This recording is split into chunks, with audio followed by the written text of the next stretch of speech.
नमस्कार, मैं विकास कुमार। आप देख रहे हैं सन भारती न्यूज़ और सन भारती न्यूज़ की टीम इस वक्त आपको कोपा नगर पंचायत से लगातार हर अपडेट प्रत्येक जनता तक पहुंचाने का प्रयास करिए। हालांकि यहाँ पे किस तरह की समस्याएं मौजूद है, आम जनता से मिलकर उनकी समस्याओं के बारे में जानने का प्रयास किया जा रहा है। साथ ही साथ देखा जाए तो नगर पंचायत का जो चुनाव नज़दीक है, जिसके कारण इस वक्त बहुत सारे प्रत्याशी सामने हैं। उनमें से कुछ चर्चित चेहरे हैं, उनसे हमारी टीम मिल रही है और ये जानने का प्रयास करें कि इस बार चुनाव किस मुद्दे के साथ लड़ा जा रहा है, क्या मैनिफेस्टो है और किस तरह का समर्थन यहाँ की जनता उन्हें दे रही है। तो इसी बीच हमारी मुलाकात दिलीप प्रसाद से हुई है। अगर इनके राजनीतिक करियर के बारे में हम बात करें तो जो पंचायत राज व्यवस्था में उप सरपंच पद था, उससे बतौर 15 साल यहाँ की जनता का सेवा करते आए हैं और कहीं ना कहीं राजनीतिक अनुभव है, जिसके कारण जनता इन्हें अपना समर्थन दे रही है। तो आइए हम इनसे जानना चाहेंगे कि इस बार चुनाव किस मुद्दे के साथ लड़ा जा रहा है। तो सबसे पहले बहुत बहुत स्वागत है सर आपका हमारे चैनल पे। बहुत बहुत धन्यवाद आपका भी। और समस्त कोपा नगर पंचायत के समस्त ग्रामीण जनता को मेरा सबसे पहले नमस्कार है। सर इस बार आप उप चेयरमैन पद से सामने हैं, क्या कारण रहा जो चुनावी मैदान में उप सरपंच पद से सामने आना पड़ा? सर, मैंने एक शुरू से अपनी राजनीतिक करियर एक ईमानदार स्वच्छ छवि के रूप में पेश किया हूँ। और कोपा नगर पंचायत के पहले पंचायत था, तो तमाम जनता जानती है कि मेरा कैसा भावना था। और उसी विश्वास के साथ मैं लड़ना चाहता हूं, ताकि जनता बूझे कि नहीं, हमें उनकी ज़रूरत है। क्योंकि जो ईमानदारी पूर्वक काम किया है उसको भगवान सबसे पहले अच्छे कार्य में हमेशा प्रेरित किया है।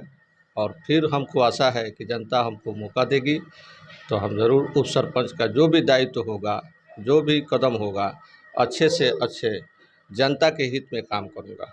अगर हम बात करें आपके पूर्व के कार्यकाल के बारे में, तो जैसा कि उप सरपंच पद कोई खास बड़ा पद होता नहीं है, लेकिन फिर भी जनता के बीच रह के एक सेवा का भाव और राजनीति से जुड़े रहना, ये अहम बात है। तो उप सरपंच जो पद था, जो 15 साल जनता आपको मौका दी, किस तरह से कार्य निर्वहन किया आपने यहाँ की जनता के छोटे बीच? छोटे कभी झगड़ा हो जाता था, कभी केस फौजदारी होता था। तो हमने 15 साल में 5 साल तो अभी नए नए थे, तो हमको समझ में नहीं आ रहा था। लेकिन आते जाते हमेशा शनिवार को हम लोग का बैठक होता था, तो उसमें आते थे जाते थे। बहुत सारी समस्या लेकर जनता आती थी, उसमें हम जब भी जाते थे तो हमेशा देन एंड देयर फैसला मैं सरपंच साहब से बोलता था कि देखिए, उसमें आप लटका कर मामला को मत रखिए। देन एंड देयर जैसे है, आज ही उठिए, आज ही। तो न्याय मित्र एक मेरे कर्मचारी थे, उनको पकड़ के हम लोग ले जाते थे और उसके समस्या को घर पे ही दरवाजे पर उसके पहुंचकर उसका फैसला हम लोग निवारण करते थे।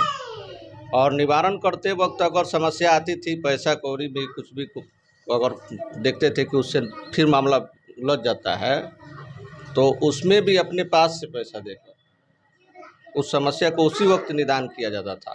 बाद में वो दिया तो बेटर, नहीं दिया तो पर भी उसको समस्या को समाधान हम लोग करते थे। तो उसी के कारण से जनता में एक विश्वास पैदा है। यानी एक उप सरपंच पद का जो दायित्व होता है, बिना लोभ लालच के साथ जनता के बीच रह के उसे निर्वहन आज तक करना। मेरा रिकॉर्ड है, अभी तक हमने कोई सरकारी सेवा का, जैसे मान लीजिए अभी हाल फिलहाल मेरी पत्नी आंगनबाड़ी केंद्र में बहाली हुआ है, और अभी तक इसमें भी भ्रष्टाचार इतना है कि कहने का काम नहीं है। मेरा एक काम ही नहीं हो रहा है। अभी खाते मेरा बंद है, लगभग पूछिए कि इतना दिन से कि बंद है कि कहने का काम नहीं है। रोज़ दौड़ रहे हैं 3-4 महीना से। जनता मुझे बोझ समझ रही है कि इनको मिल रहा है तो नहीं, चोरी कर रहे हैं। जबकि मैं जनता के सामने बोलता हूँ कि मेरा खाता ले लीजिए, जाके आप लोग ऑफिस में पता लगाइए। जिस दिन मुझे मिलेगा, एक एक जनता का जो भी सेवा होगा उसको किया जाएगा। तो एक ये सामाजिक काम में बढ़ावा के लिए, सही योजना को पहुंचाने के लिए, अभी अपने कार्यकाल में प्रधानमंत्री योजना का तहत, मातृत्व योजना के तहत हमने लगभग 20-25 आदमी को, औरत को, डिलीवरी वाले को, फर्स्ट डिलीवरी वाले को लाभ पहुंचवाया। अगर इसके अलावा हम बात करें आगामी चुनाव को लेके, तो जो उप चेयरमैन पद है वो काफ़ी बड़ा पद है और आपको पूरे नगर पंचायत के वार्डों को देखना होगा। तो क्या टारगेट लेके चले, क्या मुद्दा लेके चले हैं और क्या मैनिफेस्टो रहेगा 5 साल का? देखिए, जनता का साथ हमेशा मेरे साथ रहेगा। जनता की कोई भी समस्या मेरी समस्या रहेगी, क्योंकि जब तक जनता खुशहाल नहीं होगी तो ये कोपा नगर पंचायत का एक विकास का ढकोसला रह जाएगा। सबसे पहले है कि जनता को वृद्धा पेंशन है, आज तक भी किसी किसी को देखते हैं गरीब आदमी को जिसकी ज़रूरत है उसको नहीं मिल रहा है। राशन कार्ड का वही प्रॉब्लम है, जो संपन्न है उसको राशन मिल रहा है, जो इसका घर में कमाने वाला नहीं है, असहाय है, उसको राशन नहीं मिल रहा है। प्लस तमाम इधर का नाली बन रहा है तो इधर का भी पड़ा हुआ है, जहाँ से मेन निकासी है वो भी पड़ा हुआ है। तो बस कोई भी प्रतिनिधि जीत के आता है, अब उसके बाद समझ में आता है कि बस हमको जनता से वोट से जीतना है, तो उसके अगर दरवाजे से गुजर रहा है नाला, मेन नाला, तो उसको छेड़छाड़ करने नहीं जाता है। लेकिन ऐसा परोक्ष रूप से हम लोग का मेन है कि हम लोग अगर जनता सेवा का मौका देगी तो ईमानदारी पूर्वक, चाहे वो मुझे वोटर मेरा रहे या उनको समझाएंगे अपने स्तर से कि देखिए आपके दरवाजे से ही गुजरेगा, तो इसमें जनता के साथ साथ आपका भी भलाई होगा। तो हम लोग जो भी काम करेंगे अब उसके बाद सामने होगी जनता, फिर उसके बाद एक बार अगर मौका देगी तो अगले साल मुझे अगर काम का प्रति उसको लाभ होगा तो देगी, और ना अगर करेंगे तो हमें अपने राय सुझाव देगी तो हम नहीं भी चुनाव लड़ेंगे। कहीं न लेकिन कहीं जो 15 साल का राजनीतिक करियर रहा है इस पंचायत में, उसका लाभ आगामी चुनाव में जनता को मिला है क्योंकि यहाँ पे जिस तरह की समस्याएँ मौजूद है, उससे भली-भाँति आप परिचित हैं। अगर हम बात करें जनता आपको मौका देती है उप चेयरमैन का, तो प्राथमिकता क्या होगा? प्राथमिकता होगा, देखिए सबसे पहली है प्राथमिकता कि यहाँ पानी की समस्या बहुत ज़्यादा खराब है, नाली ढंग से बना नहीं, और सभी जगह से सभी वार्डों में लगभग यही समस्या है। नाली की समस्या है, प्लस वृद्धावस्था जो पेंशन योजना है उसके तहत लाभ पहुंचाया जाएगा। उसके बाद कार्ड की समस्या जो है वो उसको भी धीरे धीरे समस्या को निदान किया जाएगा। जिसका आवास का योजना के तहत अभी लाभ नहीं पहुंचा है उसको भी आवास की योजना पहुंचाई जाएगी। तमाम जितनी भी सरकारी सुविधाएं हैं, जितनी भी सरकार की तरफ से योजना परियोजना चल रहा है उसको धरातल पर पेश किया जाएगा, ताकि जनता उससे खुशहाली महसूस करे और जनता को महसूस हो कि नहीं, हमने जो वोट दिया है वो एक अच्छे व्यक्ति को दिया है। अगर हम बात करें जैसे कि आप एक युवा वर्ग से हैं जी। और युवाओं की समस्या अनगिनत सामने है। जनता अगर आपको मौका देती है या फिर युवा पक्ष आपके तरफ आता है, तो युवाओं के लिए बड़ा कदम क्या होगा नगर पंचायत में? देखिए, पहले तो यहाँ एक युवा वर्ग के लिए खेल कूद का कोई ढंग से मैदान भी है तो सही स्थिति व्याकुल है। उसके बाद कोई भी खेल कूद का सामान उपलब्ध भी नहीं रहता है। अगर सरकार की तरफ से कोई भी योजना आती है तो उसको भी एक क्लब टाइप का बनाया जाएगा, ताकि युवाओं को मौका मिले और उससे सामान से लाभ उठाए और आगे की तरफ जैसे खेल की प्रक्रिया भी आगे बढ़ती रहे, और हमारे भी नगर पंचायत से एक ऐसे ऐसे खेल भी वाले पहुँचे कि ताकि मेरे गांव का भी, जो ये नगर पंचायत का भी नाम हो, रोशन हो। और दूसरी है कि बाज़ार में देखिए अभी हम लोग दुकानदार भी हैं, मैं दुकानदार भी हूँ, वहाँ देखते हैं कि सभी दुकान वाले हैं, पेशाब खाना नहीं है। अभी हमने विचार किया था, हमारे भी कुछ दोस्त मित्र हैं, तो विचार किए थे कि सार्वजनिक चंदा वसूल कर या चेयरमैन जो अभी तत्काल कार्यवाहक रूप में काम कर रहे हैं डिबिलगंज नगर पंचायत के, तो उनसे कहकर जो भी अगर सरकारी सुविधा आ रही है तो कम से कम एक पेशाब खाना होना चाहिए यहाँ, क्योंकि इतना ना कंजेस्टिंग इलाका हो गया है कि कोई किसी के घर में पेशाब करने नहीं देगा। मार्केट में पेशाब खाना बना नहीं रहे हैं, तो जो भी सरकारी ज़मीन है उसमें पेशाब खाना होनी चाहिए, ताकि राहगीर या बाज़ार भी करने आते हैं कहीं दूर दूर से तो उनको तकलीफ़ ना हो। उसके बाद वहाँ पानी की भी व्यवस्था, लचर व्यवस्था है। तो ये सब तमाम कुछ असुविधा है, बिल्कुल हर एक वार्ड में है।